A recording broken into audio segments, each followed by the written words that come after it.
Good morning. Today we'll be talking to you guys about big decisions with long-term effects.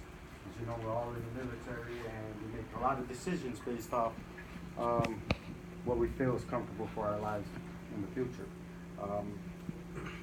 Let's start off with a little story about one of my good friends. He had a stable life for 4 years in the military. He had a chance of progressing as an E5. He also was 28 years old with a wife and 4 kids. Right? I spent a good amount of time with him. We did 15 months on deployment. It came down to the fact of him re-enlisting. He wanted to get out of the military and seek a civilian lifestyle. Right? The tragic was involving a well-rounded soldier that happened to leave the military service. Right?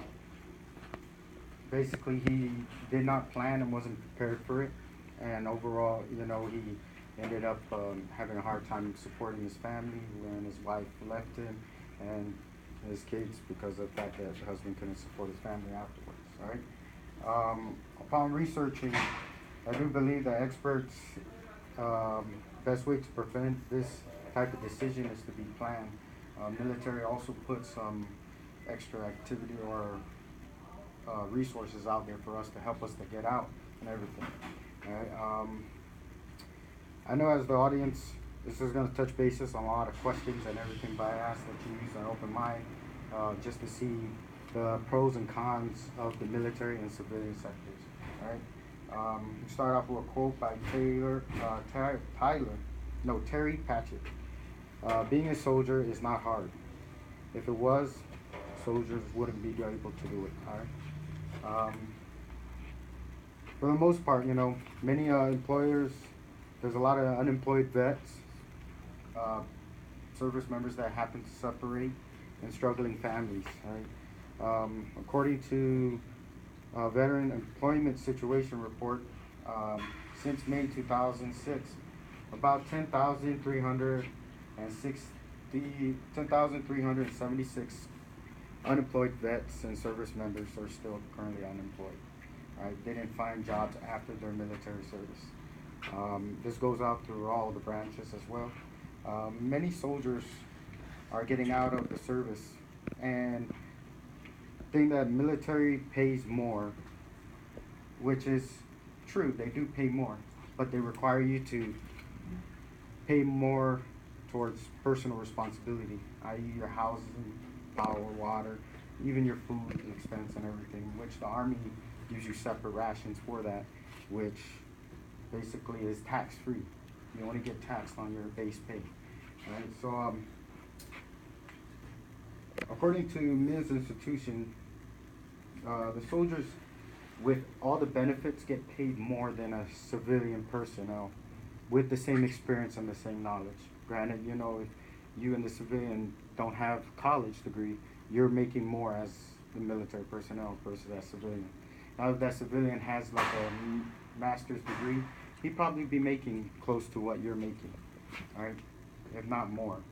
All right, so my discussion before we finalize is going through some of the items that military does give us and benefits. I ask that you open your mind and see the difference in between. These are the pros and cons. As we say, pay, as you know already, with all the benefits you get in the military, you're gonna have a single E5 will make up to $35,000 a year. All right, and that's just based off your base pay, not including all the allowances you get. If all that's counted towards it, it's about $50,000. Single E5 or a married E5 will make. All right, with all the rations and everything. As a civilian, you get paid close to. You have to find a job that close to varies with that same amount as you transition out. Healthcare, as you know, healthcare is it's free for military personnel and your family. All right, civilians, you have to pay for it. You have to seek insurance and everything for your healthcare provider. Housing, that comes out of your pocket. So think about all this money that's coming out of your pocket as you're working as a civilian that's being allotted for the military just for that special factor. Right? Civilians, you have to pay out of your pocket. if you need to live somewhere, or if you're moving, transitioning to go and follow that job, it all comes out of your pocket. Life insurance, right? Military, they give you a good life insurance, right? And it doesn't really hinder too much of your paycheck as much as the outside world if you're to seek more life insurance. Education, it's endless possibilities. They got tuition assistance, Montgomery GI Bill. Again, with civilians, that all comes out of your pocket to pay for your own schoolings. You know, they do got grants for the military and stuff. Also, work hours, yes. Army week, 24/7. Sometimes we work on the weekends, holidays. But even the civilian lifestyle, they have to make up to 35 to 50 hours for a full-time work week, right? And sometimes they do work weekends as well and holidays. But with us, we're 24/7. Right? Another major thing is retirement. Retirement, you can get out at 15, the earliest for military to 20 years. Civilian sector, you're looking at 35 years, or you're possibly your age group of being 62 years old to retire. You know, so you can get your socials and everything. Now, some advantages and disadvantages. Military has some physical fitness if you're active duty every morning, which, you know, sometimes is really hard, but it's actually good for your body. Civilian sectors, they don't need to do it, depending on the type of job. Some police officers have standards too as well. We have to pass our APFT. Police officers have their own standards as well. But most jobs, they don't require you to exercise, and to live a healthy lifestyle as the military does. Available resources. There's broad marriage counseling, every ASAP.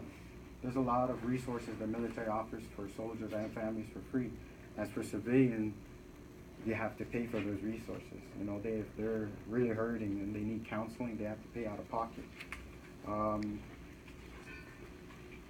And the other downfall is separating from your family.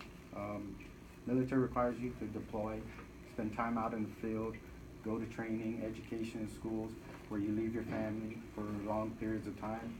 Also in the civilian world, it's not likely for you to leave, but it's more likely for you to go out and to training areas, depending on your job. Right? In conclusion to this, as a military lifestyle, it may not be for everybody. Thinking of the grass is greener on the other side, it's not always greener on the other side. By properly preparing with plans and consideration pros and cons for separating the military, this will help you benefit when you get out. And as per my friend, he continues to regret a lot about his decision he made. And as of January, he could have retired with full benefits for 20 years in the military, right? And if we look up here to the board, this is some of like the percentages going on right now. It's like currently for this year, 6.6 is military's unemployment rate percent versus civilian is at 7.7. Militaries are getting hired a lot easier because there's grants that are given to the company, you know, for tax if they hire vets. As we go down here, this is the unemployment rate fund. So far, they calculated spending from 2003, $600 million, going up to 2008, as it's climbing. As of this year, it went up to $1 billion of unemployment that was withdrawn from the federal services for soldiers being unemployed. Right? And as you see the benefits for military and civilian, it outweighs. The military offers more. Civilian, yes, they offer less, and a lot comes out of your pocket. All right. And the last thing is, who is to say that life-changing decisions will affect your life? So I ask that you think about the decision and weigh your options before making a big decision that determines your life. Like I said, it's all your decision. Other than that, thank you for your time, and appreciate it very much. All right, yeah.